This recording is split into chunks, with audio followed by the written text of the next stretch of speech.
Students, हम आशा करते हैं कि आप सब हेल्दी होंगे, अच्छे होंगे। तो पिछली क्लास में हमने जो है सर्किट मॉडल पढ़ा था डीसी जनरेटर का। तो डीसी जनरेटर में हम लोगों ने सर्किट मॉडल डिस्कस किया था डीसी सीरीज जनरेटर का और डीसी शंट जनरेटर का। तो आज उसी को हम आगे बढ़ाते हैं और सर्किट मॉडल पढ़ते हैं कंपाउंड जनरेटर का। तो सर्किट मॉडल जो है तरीके से मैथमेटिकली रिप्रेजेंट, ग्राफिकली रिप्रेजेंट करते हैं हम लोग उसको सिंबॉलिकली, और फिर उसकी इक्वेशन लिखते हैं। तो सर्किट मॉडल डीसी जनरेटर हम लोग पढ़ेंगे कंपाउंड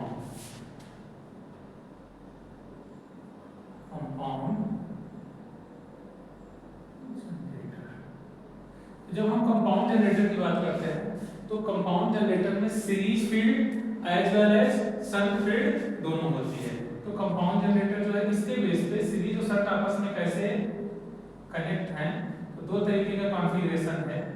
एक है शॉर्ट शंट और दूसरा है लॉन्ग शंट। किसी को बोला, किसी को दूसरा शॉर्ट शंट, लॉन्ग शंट। तो मैं थोड़ा सा एक आप लोगों को समझाने के लिए कैसे लॉन्ग शंट का सर्किट मॉडल याद रखें, हम लोग इक्वेशन तो बनाएंगे ही, थोड़ा सा आपको एक आइडिया यहाँ पे मैं देना चाहूंगा कि एक शंट मोटर है हमारे पास। जैसे कि शंट मोटर है, शंट मोटर में क्या करते हैं हम लोग, सॉरी शंट जनरेटर में मशीन बना दिए। मोटर और जनरेटर का सर्किट मॉडल सेम रहता है, इक्वेशंस केवल बदलती हैं। केवल क्या बदलती हैं? इक्वेशंस बदलती है। तो जैसा कि हमने पिछली क्लासेस में देखा था, पिछली क्लास में कि शंट मोटर और शंट जनरेटर को हम लोगों ने कुछ ऐसे बनाया था। ये जो था ये फील्ड वाइंडिंग थी, इसका रेजिस्टेंस को हमने आरएसएस दिखाया, यहाँ की करंट को हमने आईएसएस दिखाया। ये हमारे पास जो है जनरेटर था, इसका जो रेजिस्टेंस आर्मेचर था उसको हमने आरए दिखाया और यहाँ पे एक लोड जोड़ दिया था। जब बात हम जनरेटर की कर रहे हैं तो लोड हमेशा इलेक्ट्रिकल होगा। जनरेटर के केस में जो भी लोड होगा वो इलेक्ट्रिकल होगा। तो यहाँ लोड के क्रॉस जो वोल्टेज लगा है इसको हम लोगों ने रियल माना था। यहाँ फ्लो होने वाली करंट आईएल थी और यहाँ फ्लो होने वाली करंट आईए थी। ये शंट का डायग्राम सर्किट मॉडल बना था। अब जैसा कि हम जानते हैं कि कंपाउंड मोटर में अगर हम बात कर रहे हैं लॉन्ग शंट की, पहले हम बात किसकी कर रहे हैं? Long shunt, sorry compound generator. बार बार मोटर बोल देता हूं, कंपाउंड जनरेटर। तो जब हम बात कर रहे हैं कंपाउंड, कंपाउंड का मतलब सीरीज प्लस शंट। एक कंसेप्ट और आता है कंपाउंड मोटर में, कम्युलेटिव कंपाउंड और डिफरेंशियल कंपाउंड। इसी वजह से शॉर्ट शंट में भी कम्युलेटिव कंपाउंड हो सकता है, डिफरेंशियल कंपाउंड हो सकता है, और लॉन्ग शंट में भी डिफरेंशियल कंपाउंड और कम्युलेटिव कंपाउंड हो सकता है। तभी हम लॉन्ग शंट की बात कर रहे हैं, उसकी भी बात करेंगे हम लोग। तो ये हमारे पास एक शंट मोटर है, तो शंट जनरेटर दिख रहा है। जनरेटर इसलिए है क्योंकि आर्मेचर से करंट बाहर की तरफ जा रही है। जब हम मोटर का मॉडल बनाएंगे, सर्किट मॉडल बनाएंगे, दिखाएंगे, तो वहां पे क्या होगा कि लोड नहीं होगा, लोड यहां से जुड़ेगा। अच्छा, हम लोग दिखाते जनरेटर जरूर ऐसा है, लेकिन जनरेटर क्या करता है?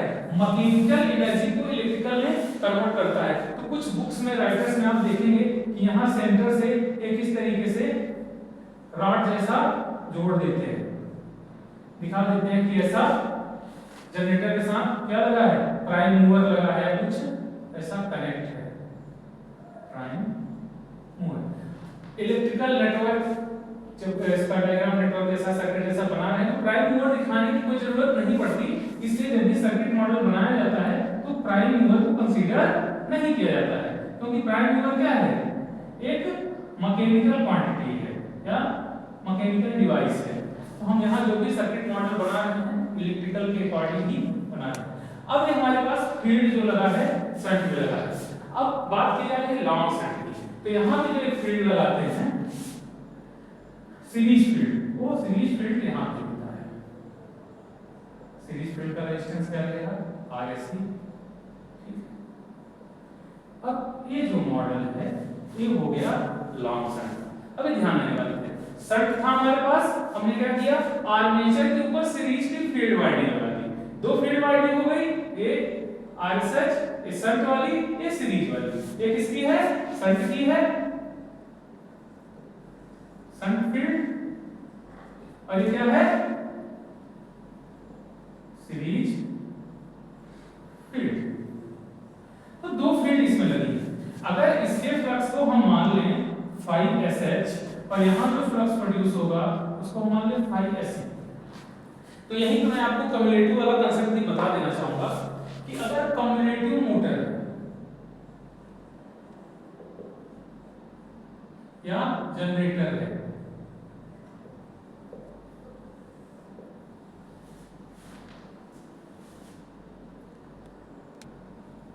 हाँ, तो जो कम्युलेटिव जनरेटर का केस है, यहाँ भी क्या होगा कि जो 5SE और 5SH का इफेक्ट है एडिटिव नेचर का होगा, तो दोनों फ्लक्स क्या होगा इफेक्ट ऐड होंगे, तब इसका इफेक्ट आएगा नेचर के। और यही अगर हम डिफरेंशियल की बात करें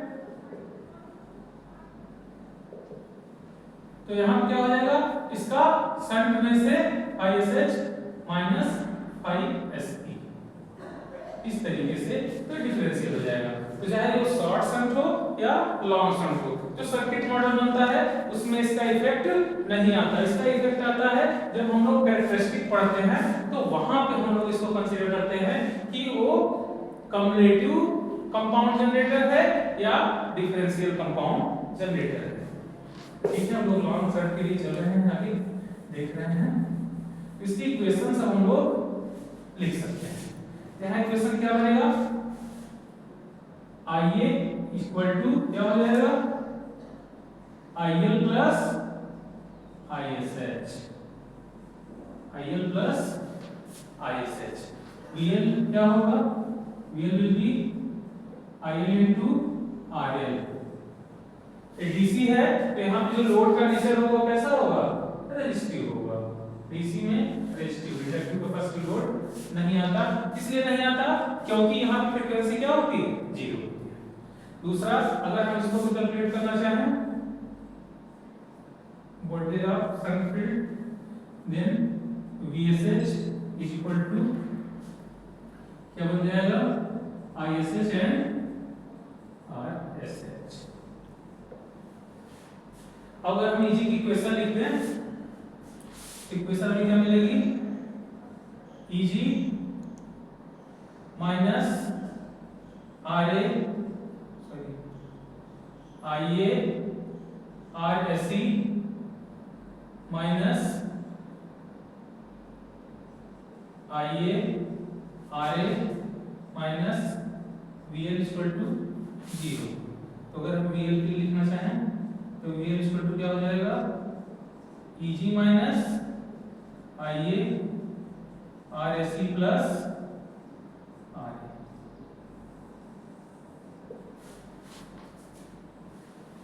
ठीक, तो हो गया लॉन्ग शंट कंपाउंड जनरेटर है।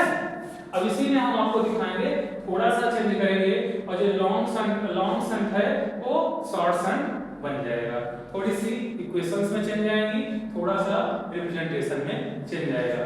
तो हम थोड़ा इसमें कुछ चेंज करने के लिए पहले स्पेस बना लें, इक्वेशन को इरेज कर देते हैं। हाँ, सब तो ठीक है, तो कम्युलेटिव वाला है। अब देखिए, ध्यान दीजिए कितना थोड़ा सा चेंज करना पड़ेगा। यहाँ पे आर्मेचर करंट से जो आर्मेचर करंट थी वो टोटली सीरीज वाइंडिंग में फ्लो हो रही थी। जो आर्मेचर करंट यहाँ है पूरी सीरीज वाइंडिंग में जा रही थी, उसके बाद फील्ड में जा रही थी और लोड पे जा रही थी। अब अगर हम ऐसा कुछ बना दें कि टोटल जो आर्मेचर करंट हो वो ऐसे इस तरीके का जो स्ट्रक्चर बन जाएगा ये हो जाएगा। ऐसे जब बना देंगे इसको बोलेंगे हम लोग शॉर्ट शंट कंपाउंड जनरेटर। अब यहाँ का रेजिस्टेंस आए, यहाँ की करंट आईए, यहाँ की करंट ISH, यहाँ की करंट हो गई ISE। फ्लक्स का कंसेप्ट हम पहले डिस्कस कर चुके हैं। ठीक, मेरे ख्याल से हमें कोई कंफ्यूजन नहीं होना चाहिए। रेजिस्टेंस IRSH हो गया, I करंट। अब यहाँ क्या बन जाएगा formula, IA equal to ISE plus ISH।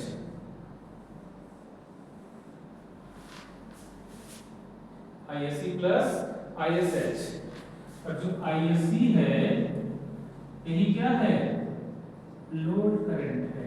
ISE load current है। और क्या बनेगा फार्मूला, और सब तो सेम ही रहेगा, VL always IL into RL और VSH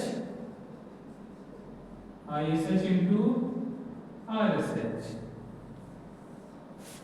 फार्मूला इससे तो मेरे ख्याल से कोई दिक्कत नहीं होनी चाहिए।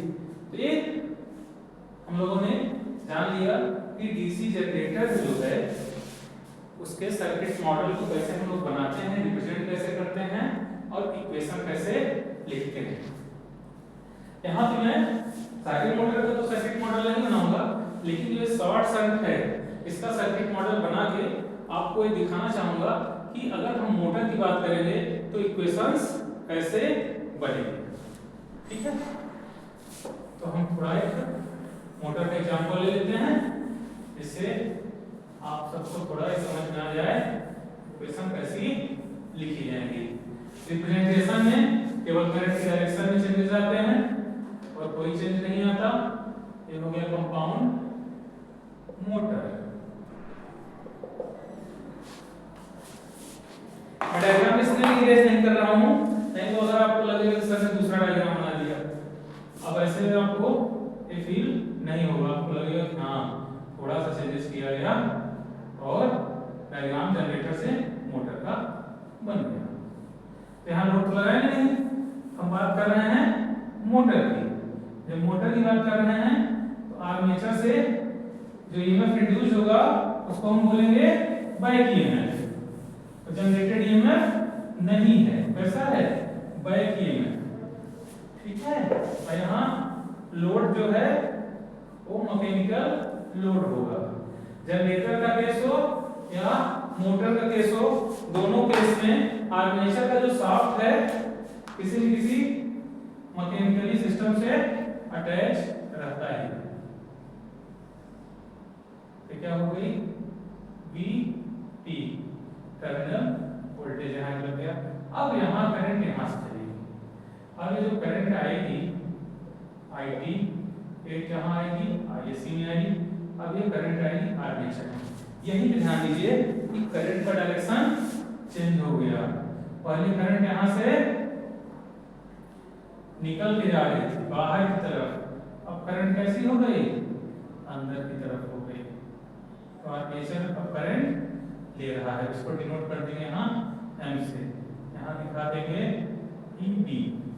अच्छा, EB EA में आपको कंफ्यूजन होता है। ठीक, आपको कंसेप्ट बता दें, रहता सब EA ही है। EA का मतलब क्या होता है, इंड्यूस्ड EMF इन आर्मेचर। इंड्यूस्ड EMF इन आर्मेचर। जब ये बात करते हैं जनरेटर की तो इसको हम बोलते हैं जनरेटेड EMF, इलेक्ट्रोमोटिव फोर्स, और इसको जनरली डिनोट करते हैं EG से। और जब हम बात करेंगे मोटर की तो इसको बोलते हैं बैक EMF, और इसको लिखते हैं EB से।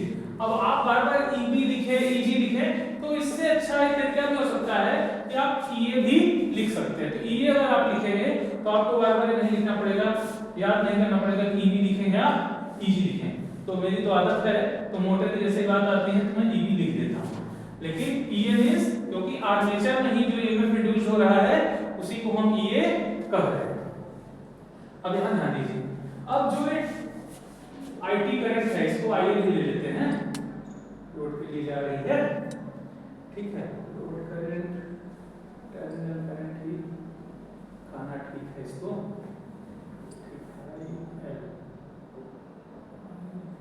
आई लेते हैं।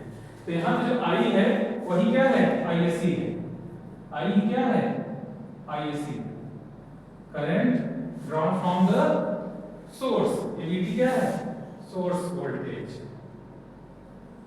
सोर्स वोल्टेज, ठीक। तो अब जो आई है तो दो पार्ट में डिवाइड हो गई, किसमें किसमें, आईए एंड ISH। तो ये बेसिक डिफरेंस आया।